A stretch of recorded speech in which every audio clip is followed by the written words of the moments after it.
Actually, it's afternoon. Welcome to the first official Horrorble Society Podcast. We are your host, Sharod and Marcus. Marcus, Sharod, that's who we are. We're here with, like you said, the Horrorble Society Podcast, first episode. Yeah, I really wish we had cue cards because he just took all my lines. I'm Marcus, and this is Sharod. Fair enough. Yeah. So, on today's episode, we are going to talk about Halloween because that's the next holiday. And the only holiday that really matters, let's be honest. Okay. Yeah, so we're going to talk about Halloween and we're going to talk about John Carpenter's Halloween, starting off. Yeah, 1978 Halloween, done by John Carpenter. Classic slasher film. A lot of people say it's probably one of the earliest slashers that's most memorable. Yes. But it's a very iconic character that's still prevalent today in horror, and we wanted to get into it a little bit. Okay, look at this stat guy over here. 1978, John Carpenter. Gotta let him know. Yeah, we watched this awesome documentary. What was it? Halloween, was it the final cut? I believe it was the final cut, yeah. Yeah, something with a cut. Yeah, but it was about the original Halloween, the making of it. Yeah, they made it for like $300K or something like that, and got some like foreign investor. That apparently was a low budget. That's a lot to us because I think I got about $12 to my name right now. Yeah, not too far behind. Yeah. It was so just plain Jane as far as goddamn flies and shit. Anyway, John Carpenter he had just done like some bullshit little films, and I think he was like a student, whatever college he went to. He had just like graduated or some shit. And then he just got some people together, and they were all working on everything. Like it was like really a whole conglomerate. Like the wardrobe lady was doing camera work, and she was in it. It was a big family affair. Yeah, yeah. He was just kind of like, I need everybody to do their job plus another one. And, I mean, we can all see that it worked out quite well for them. It's one of my favorite horror films. Why? Tell the people why. I mean, I love it because of its simplicity. Okay. Like, you have your central figure, who is Michael Myers. I mean, you have the classic premise, babysitters. And what was he? What was his name? It was like The Shape. Yeah, The Shape. Yeah, The Shape is actually the character's name in the film. Yeah. Michael Myers is like it was actually, I believe it was the guy who gave John Carpenter one of his first jobs. He like mentioned something about him, like he wanted to honor him by using the name Michael Myers, and that's where he got the name from. Yeah, I did not know that. Yeah, but originally in like the writing for the film, like his name was The Shape, which I thought is like just an awesome name for like a killer. Yeah, I mean that film was so low budget. They didn't have a budget for the actual killer's look.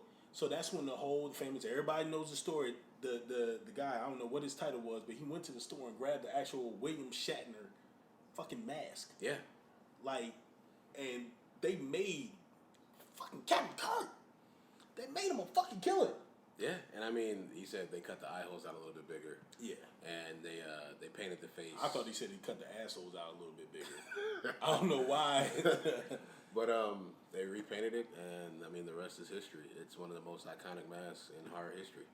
Like, and yeah, and we will get to low budget filmmaking because that's what we do. We do low budget filmmaking, and that was one of the, I guess the most iconic low budget Hollywood horror film to date, if we could say that. yeah. Also, Halloween, it wasn't always named Halloween. It was actually called the Babysitter Murders. Right. That was at, you know what? I mean, if I've got a choice, I'm pretty much going to say they picked a winner. Yeah, and then like the funny thing was that I guess one of the producers when he thought of the name Halloween, he was like, there has to be a movie with this title already. Yeah. And he looked it up and he was like, damn, like there really isn't. So it worked out perfectly for him. Yeah, that's pretty crazy. You see, it's like if you're a filmmaker, any little thing that you're thinking about, don't don't feel like because I don't have the budget or I don't have this and that. Some of the most iconic things in cinema had like go from low budget. Like what was it? Was it El Mariachi? I think it was. They did like Desperado and stuff. Robert Rodriguez movie. Yeah. He did that for like $7,000. Yeah. So that's just a little tidbit for all my low budget filmmaking entrepreneurial filmers. If that's a word. That's close enough. Yeah, whatever. We'll work with it. So that right there, the first Halloween really introduced the slasher. There were others, but it put it on a big platform from what I see, just doing the history. And I was born in '81. I know I'm showing my age, whatever, but 78 was the actual, was the year that came out. So I was very young. I didn't start watching horror movies till the late '80s, I guess. Yeah, same for me. I'm born in '83, and I started watching them probably around like 6-7 years old when I started getting into them. Yeah. '83, yeah, you're pretty old. Yeah. Even though I'm older. Whatever. Yeah, it's cool. But that changed the way that Hollywood looked at it because that was like the first major one. So yeah, where it turned a real profit. Yeah. Yeah. So when people looked at that, it kind of changed. It changed the way people viewed the slashers, and it really made it more of a cultural thing. That was like the first one that really sparked. How you say the franchise killer. Yeah, I mean it was one of the ones where it kind of made it where Hollywood said, if we come up with a pretty good character, like we could really make a profit off of this. And I mean, at the end of the day, that's what Hollywood's all about, is making a profit. And that's why in the 80s, it was just an onslaught of like slasher franchises, like left and right. That's all there was. See, now we got all these paranormal, we got these things that you can't see. I mean, you can literally make a movie. Paranormal Activity. Make a movie where there is no killer. Yeah. Blair Witch, there is no fucking killer. It's just motherfuckers that you just really film yourself with a mirror. Like, oh shit, that's another dimension and another whole realm. And yeah, over there, it's me, but it's not me. But if you're looking at me, then it might be me. Yeah, I mean, and it's really cool. I mean, the horror today is so wide open. Like, you can get away with a lot more nowadays than you could back then when Halloween first came out. And that's what I enjoy a lot about Halloween, is just that simplicity that, there's very minimal blood in the movie. It's all about visual horror. Like, it brings the presence. Like, the music is another great thing. Like, whenever there's a scene where Myers is on scene, like the heightened music that comes in. Carpenter did a great job with the score. Like, that score is amazing. Like that theme is perfect. Like, I mean, and then like even the scenes where like, like the scene at the end where like he sits up, like where she thinks he's dead, like it's over, she's got the kid safe, and then as soon as he sits up, like the music just plays. And it just builds you and it brings you in to that scene. And I feel like that's where a lot of horror films, like whether it be Halloween or other ones, it separates themselves with just those little nuances. Like, it could be just a score, it could be just, whatever it is. And so we have kids floating around in the background. So if you see these little gestures, like, you see, that's because we're talking to kids that's roaming around in the background. So don't mind me and don't mind us. Yeah. All right? Budget restraints. We're not going to edit that out. Nah, it's cool. Nah. Like we said, it's the first time. Hey, we'll get it going. Yes. But So how does Halloween rank in your catalog as far as, okay, let's just limit it to slasher films. If we're just going slasher films, I'd say that Halloween is definitely a top 5 for me. I definitely have it just for it being the beginning of Michael Myers. Okay. Because he's so iconic. I don't think that the original Halloween is the best Halloween in the franchise. Let's talk about it. Talk about it. But I feel it's the most important. And I feel like through its importance to the slasher genre, it deserves to be that highly ranked, in my opinion. I agree. Now, he's not my favorite slasher, but he's one of my favorite slashers. Okay.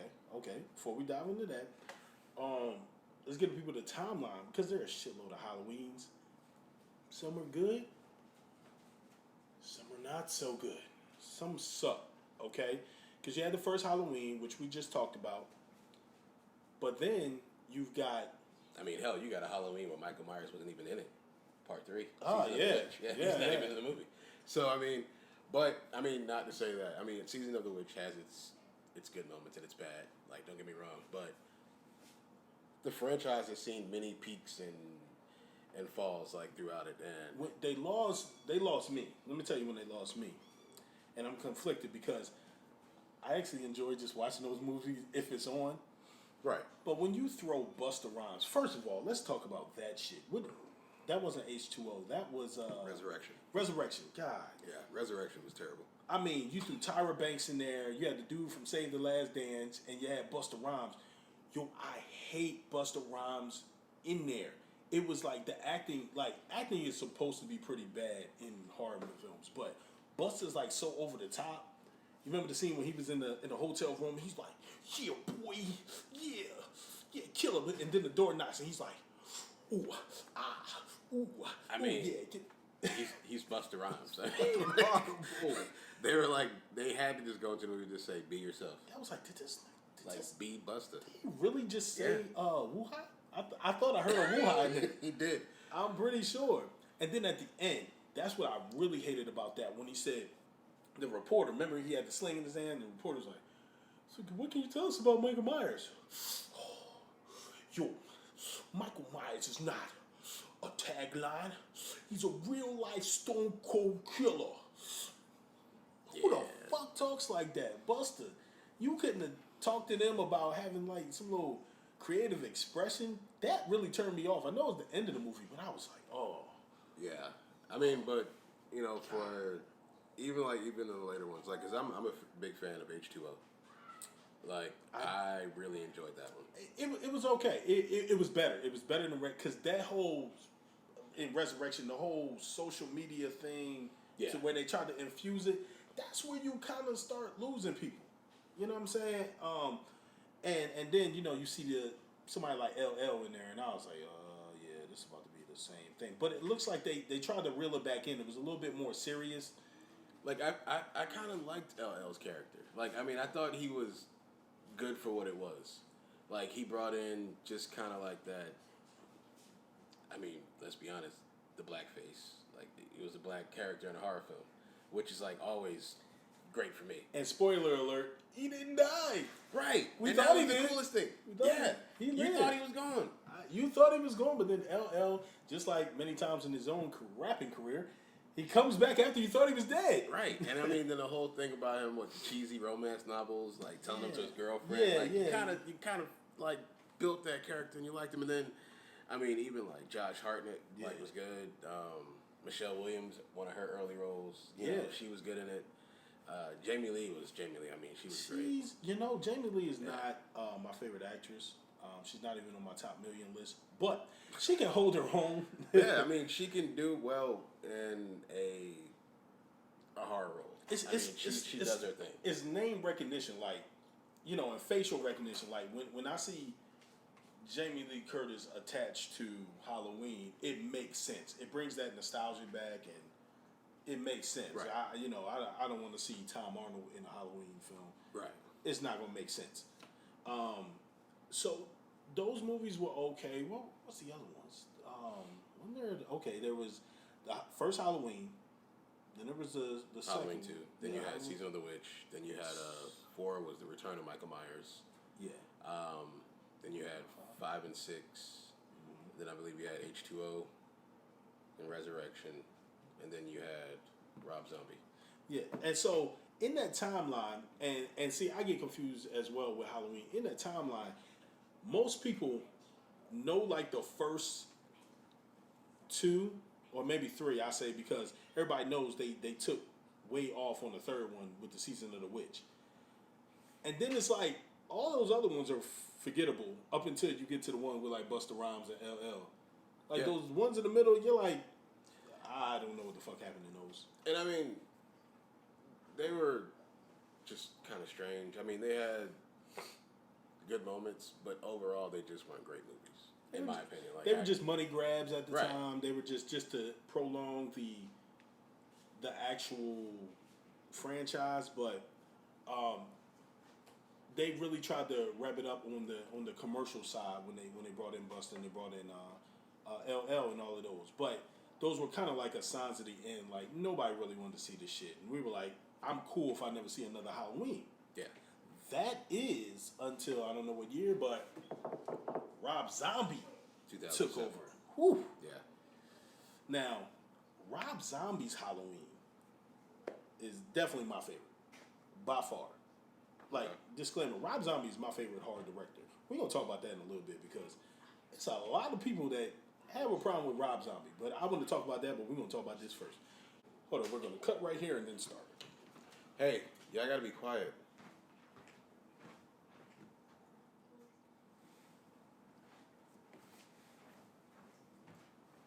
And we're back. There you go. That's how you do it. So, I believe we were on Rob Zombie's Halloween. He's on freeze frame right now. He'll be back in a second. All right, now I'm back now. There we go. All right, so we talking about Rob Zombie Halloween. Like I said, that is my favorite. Why is it your favorite? I'd say it's my favorite Halloween movie as a whole, yeah. Okay. Like, I don't feel it's like I said earlier, I don't think it's the most iconic, but I think it's the best version of Michael Myers that we've been given, in my opinion. And why? Because we actually get a backstory. We actually get like a whole... I know they touched on it on the first Halloween, and you see him kill, but I mean, Rob Zombie, he has a way of his character development and him explaining a character's purpose. Like, you know, an actor say, what's my motivation? Right.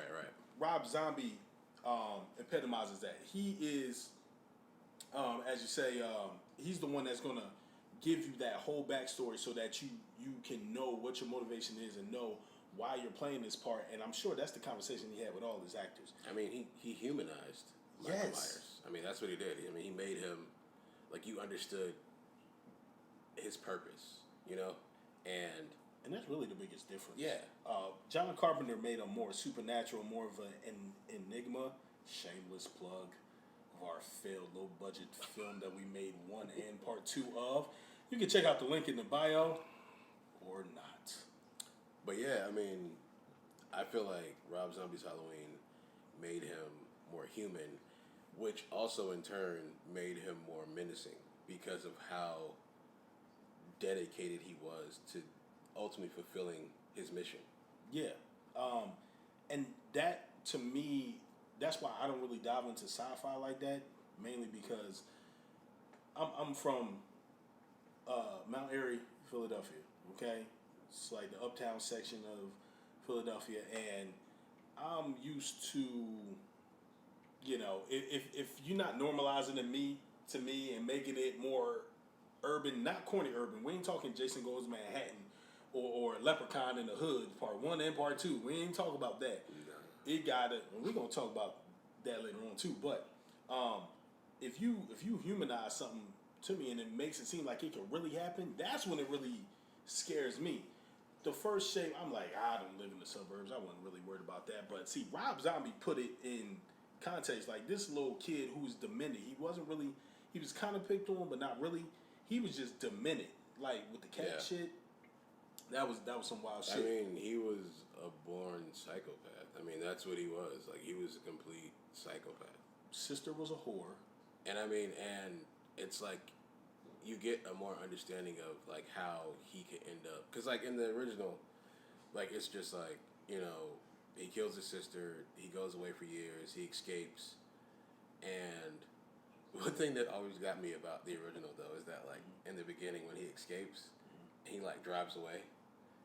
Like how did you just learn to drive like that? Like you just stole a car and just drove away. Like that always. And then like the whole thing where like how they mention it later in the movie, like Loomis is like somebody here maybe taught him how to drive, and it's just like who the hell is taking Michael Myers out of his room teaching him how to drive? Yeah, like come on, Mikey. Right. Come on, you don't. Right. Yo, what was his name? Danny Trejo. Yeah, Danny Trejo. I love it in Rob Time. He's like, Mikey. He was like, that was good to you, Mikey. Good to you, Mikey. And he doesn't care. Like, he does not care. Yo, that was my part. I loved it. Mikey. He was like, let me put you back in your. And he's just like, yeah, come get me. And then, like, he killed the shit out of him. Yeah, he wreaks havoc. I mean, that's what he does. And, It's crazy, I mean, but like with Rob Zombie's version, like I feel like who Michael Myers is in like the like Mount Rushmore of slashers. Yeah. Like it gave him due justice. Yeah, cause in the original, dude looked like some everyday dude who's a cashier at Dollar General. Right, he's just a regular guy, like, and that's what it's just like, you know. I guess with the original, he was just a regular dude. Yeah. And you didn't really get why he was so menacing. Yeah. But with Rob Zombies, he explains it more, and you get a better understanding of where that character comes from. Because the whole, like, first 15, 20 minutes of Rob Zombie's version was about him as a kid. Yeah. And you saw him kill the family, but then he also killed another kid, the kid that was, like, picking on him and stuff, and killed him pretty brutally. Yeah. And so it gave that backstory. So then it was, log. It's pretty brutal. Yeah. And I mean, Rob Zombie just has a way, and then Rob Zombie has that grungy type. Yeah. You know, he's got a good way of like finding his cast. Yes. To where they look the part. Yeah, and then weird. He picks people that you're not even thinking about. He might like just people that you'll recognize the face. Like in 31, he had was it Lawrence Hilton Jacobs? Yeah, Welcome Back, Carter. Like yeah. Yo, we gonna do one on that. 31. Have you seen that? I've seen 31. Yeah. 31. I actually have it on DVD. I don't know why I like it so much because it wasn't really that good, but I liked it. I watched it once and I was like, I'm good. Like I don't have to see it again. But it was like every killer had something head, dead head, frozen head. It was a bit to digest. And the acting was pretty horrible. He'd be like, it wasn't. I just buried my bestest friend in the whole wide world. It was definitely not Rob Zombie's shining moment. Let's just put it out there. Yeah. But we digress. Yeah. And we'll get back to Halloween. So the Rob Zombie's first Halloween, he just normalized it. And that's why I guess that's our favorite one in it. Like Sharod said, it's not the most iconic, but Rob Zombie put another element on it. He was more humanized the killer, put it more into a modern context, where John Carpenter was more relied on the mystery and an enigma of the whole persona. It was more, of the unknown. Whereas Rob Zombie's like, nah, fuck y'all. I'm gonna tell y'all why he do fuckers like this. He's out of his fucking mind. And I think it also kind of plays into like the way horror was then, where it was more built on the mystery. Yeah. Whereas now it's just more visceral, where it's in your face and you see it, and you're given that to you. Yeah, and that's what you when you go on old school horror, they go more on jump scares and shit you can't see. Yeah. And Rob Which Zombie. I love. Yeah. Because me, I'm a definite old school horror fan. Like, don't get me wrong, like I love new horror, but the originals and like the classics to me are where they're at. Like, I get my rocks with those. Yeah, definitely gets his rocks off with those. But that's what Rob Zombie did, and that's what he brought to this franchise. Now I know John Carpenter was very vocal in not liking it. The articles I saw, they were good. They talked about it, but I guess when he seen the final product, he was like, But that's kind of like how a lot of the old people think about the original. Some people you can't please them. They do not want to touch the classics. People didn't want it. they did not want them to retouch it. And I'm sorry, I'm gonna go out here and say it. The It remake was better than the original. I mean, me personally, I don't like the original It. Yeah, I don't care for it. It's pretty boring. Yeah. It's very subtle. Like, don't get me wrong, Tim Curry was amazing as Pennywise.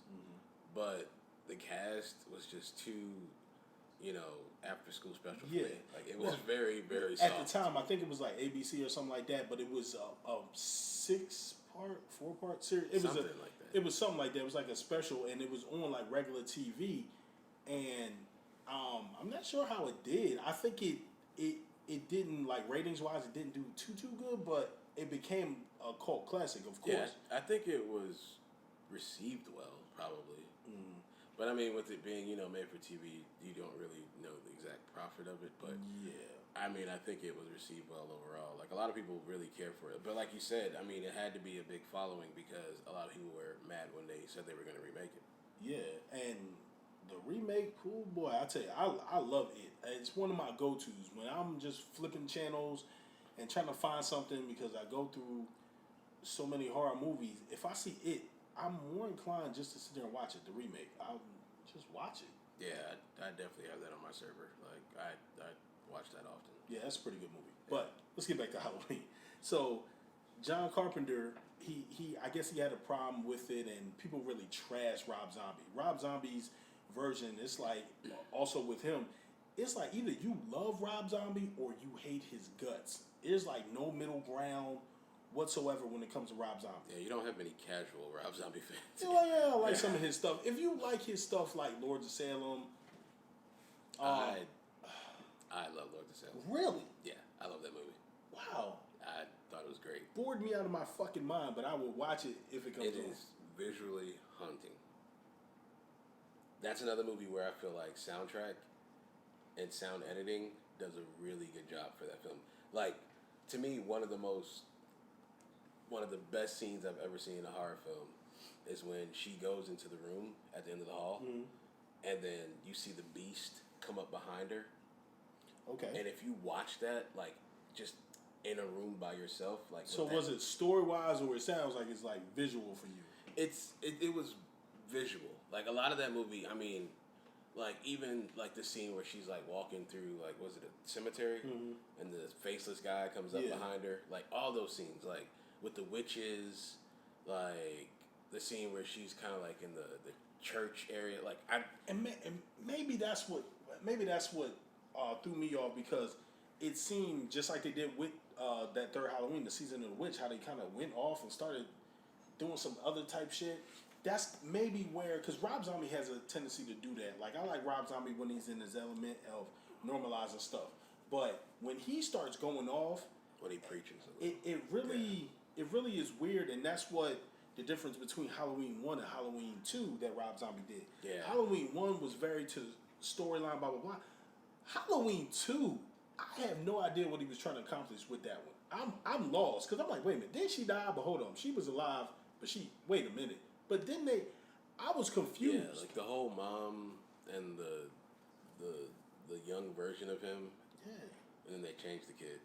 And then the whole, like, pony, the white horse. Yeah, I didn't know what that was. It was a little bit much. Because, I mean, just going from the first one where it was like, he just came from, like, a really poor, trashy family. And you understood this is why he is this way. And he's like, for $1, you think your mama let me lick her tits? Right. Just like, I mean, it was the bottom of the barrel. And, I mean, he had it bad to begin with. But then, like, in the second one, they try to make it seem like, it's like this supernatural element that's, like, driving him. And maybe, like, it could be that, like, his thoughts of his mother, but the way he tried to accomplish it kind of lost me. What? But I will say, Halloween 2 has my favorite, like, kill out of all the Rob Zombie Halloweens. Which one is that? Octavia Spencer. Like, he brutalizes her. The nurse. Yeah. And, that scene just, it kills it. Like, I give you that. Like, when she walks in and she's like, nurse! And then she goes down and screams, and then he just comes in and just, like, goes to work. Mikey. Oh. Yeah. I think what happened with Halloween 2 was Rob Zombie's Halloween 2. I gotta differentiate. I think what happened is he started listening to the critics and started listening to what maybe John Carpenter had said, and he switched from what he's known for, and it lost me on the second one. It's one of those movies that I watch either one when it comes on. I'll probably go out to go out my way to go see it. But Halloween 2 is definitely not my favorite. I would actually rank that one below H2O.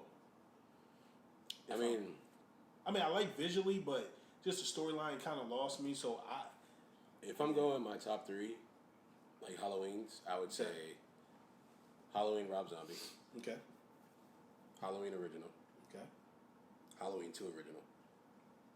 That would be my top 3. Then if I had to add more, I would say H2O. And then I'd say Rob Zombies. After that one. After H2O. Okay. He's probably going to kill me for this, but I agree with you on the first 2. My personal preference. My third one is the Blumhouse one, the remake that they just made, the last one that they just made. Was it last year? I hate that movie. Yeah. I don't know. I'm sorry, people. You know what? Like, the whole build-up where, they're talking about, David Gordon Green and Danny McBride are like, we're totally going off of nothing matters after the original Halloween. Yeah. I was like, this could be cool. It could be really cool. They set it up pretty nice. And the whole thing about, like, it would be really interesting to see, like, they're not related. Yeah. That was the cool thing with me, because it's just like, it makes him even more crazy now. You know what I'm saying? Because this is just some random chick. Random bitch. You've been in this insane asylum for years, just like wanting to kill for no reason, right? Yeah. And then they made the movie, and I went to go see it, and in the theater, I was like, it wasn't that bad, and then I got to see it at home, and I was like, yeah, this movie is just completely flawed. Really? And then what got me was they're like, yeah, we're making 2 more. So I was like, hold up, this motherfucker didn't die in the basement? Like, you set the fucking house on fire.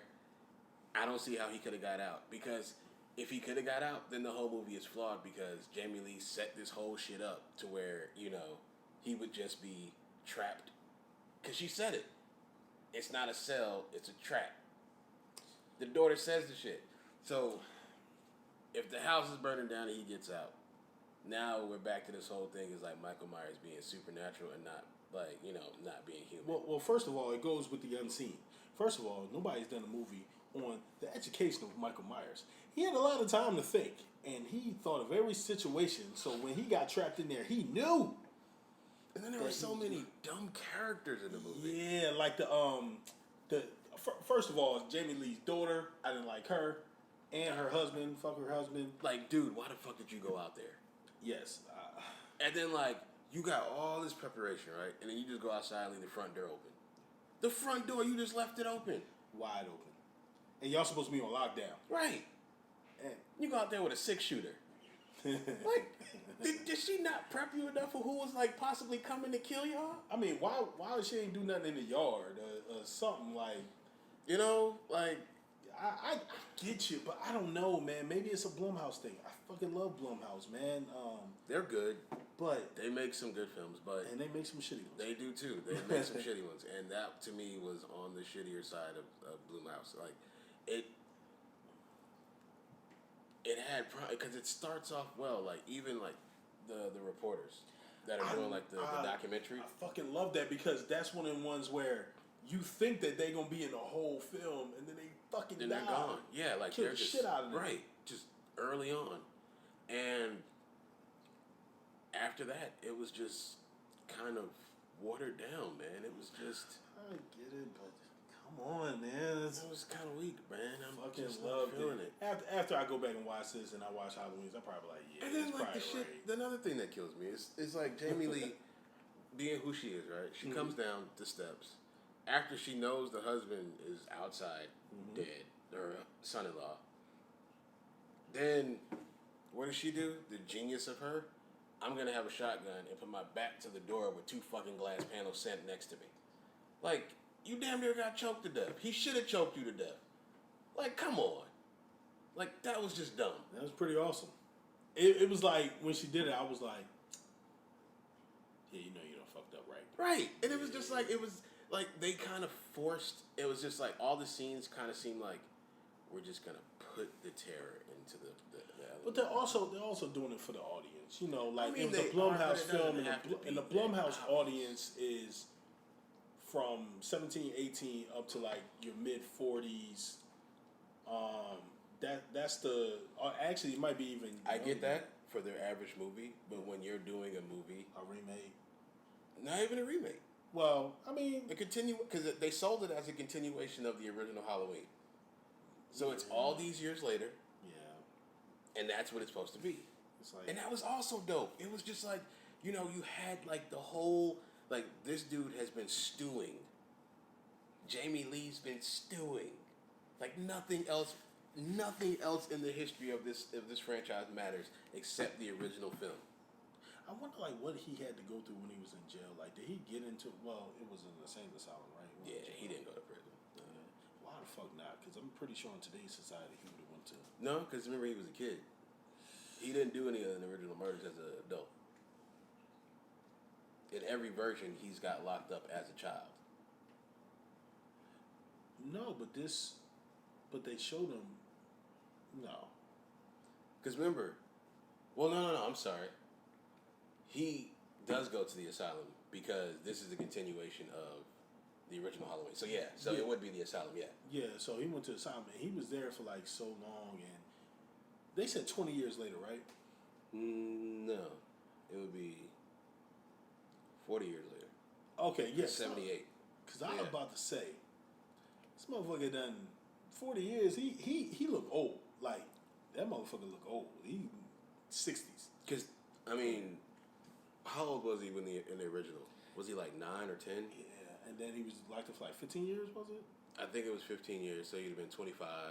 Yeah, so he's 65. About 65. Yeah. Okay. I mean, he looked the part. He looked old. And then the other shit was they got Nick Castle to come back. Yeah. The original shape is fucking back. So the nostalgic of it. They weren't selling it to 17. You're selling it to the people. That's what I'm saying. You're right. have to just go with it. Like, I get your average Blumhouse film. Like, you're bringing a new audience. But this wasn't one of those. It wasn't. That's my gripe with. I still liked it. I don't care what this guy's saying. I still fucking loved it. Yeah, it had its flaws, but I still loved it. I mean, when you look at it from a business aspect, I think they brought back Jamie Lee Curtis, they brought back Nick Castle, and they just had the whole nostalgic of it to come back. But if you're tried and true to the original, it didn't match, and I can see where people get lost on that. But people still don't trash that as much as they trash Rob Zombie's. They don't. But the thing about it too is that Rob Zombie, like you said, you either love him or you hate him. Yeah. And the majority of your casual critics of horror, they're not gonna appreciate what Rob Zombie did. And it's a Rob Zombie. And let's talk about Rob Zombie while we on the subject. Switch the subject, view, like those sound effect things, whatever. Rob Zombie. Now, I caught on to him, I think, maybe right before Devil's Rejects came out.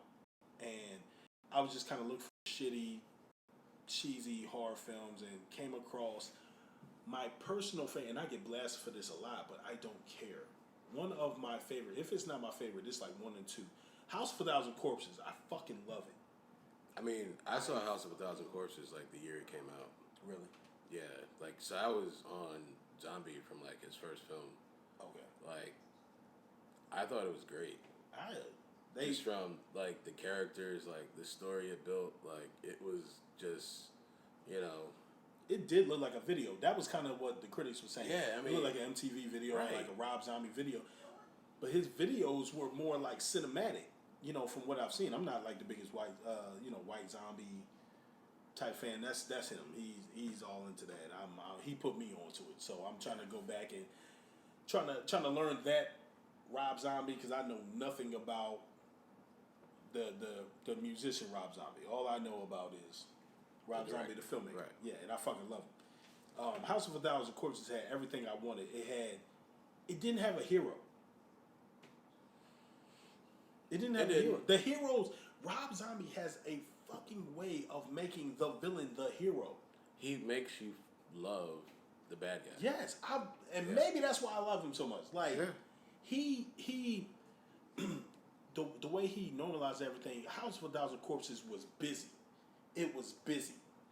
It's all over the place. And that's why I loved it. It was busy, but it had its flaws, and I can understand why people may not like it, because it seemed like the new millennium. It wasn't like horror. It kind of seemed more. It was torture porn. Yeah, like mainstream torture porn. It was excessive gore.